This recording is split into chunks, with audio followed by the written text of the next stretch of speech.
Hallo zusammen. Bevor nächste Woche meine Videos zur Mauser online gehen, möchte ich euch den Grund vorstellen, warum es letzte Woche kein Video gab. Der Grund ist sehr klein, sehr flauschig und heißt Toffee.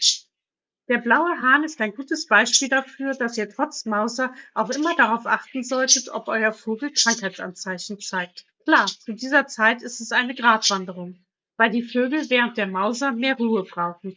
Sie schlafen also mehr und plustern sich auch schon einmal auf, weil das isolierende und wärmende Gefieder weniger wird. Doch das können auch alles Anzeichen für eine Krankheit sein. Und so war es auch bei Toffee, denn diesmal war er länger in der Mauser als die anderen Vögel im Schwarm. Sie hat ihn sichtlich mehr Kraft gekostet und er hat sich von den anderen, sogar von seinem Partnervogel Easy, zurückgezogen.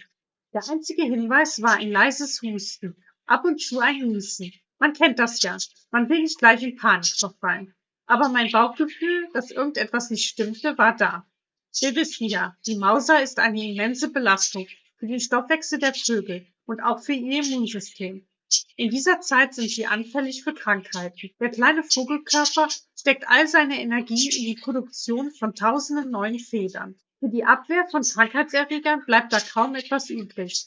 Und Toffee hatte auch letzten Winter einen kleinen grippalen Infekt gehabt, den die Tierärztin gut mit Antibiotika behandelt hatte. Also bin ich auf Nummer sicher gegangen und habe einen Kopfabstrich nehmen lassen.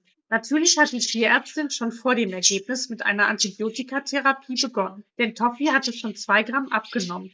Viel für einen Vogel, der nur 40 bis 50 Gramm wiegt. Die Laboruntersuchung brachte dann die Gewissheit. Toffee hatte sich eine schwere Nasenentzündung zugezogen, eine Infektion, die ein fitter Vogel vielleicht weggesteckt hätte, ihn in dieser geschwächten Phase aber voll erwischt hatte.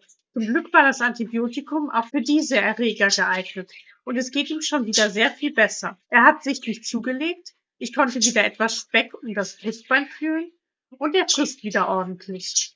Nur das Hüsteln ist noch geblieben, aber er bekommt am Montag seine 3. und letzte Dosis. Dann sollte er wieder der Alte sein. Ich erzähle euch das, weil Toffees Geschichte ein perfektes Beispiel dafür ist, dass die Mauser eine anstrengende Phase für eure Vögel ist und ihr sie auf keinen Fall zusätzlich stressen solltet. Bitte beobachtet eure Vögel in dieser Zeit ganz genau. Ihr könnt nie zu vorsichtig sein, denn als Beutetiere verbergen die Vögel Krankheiten nur allzu gut.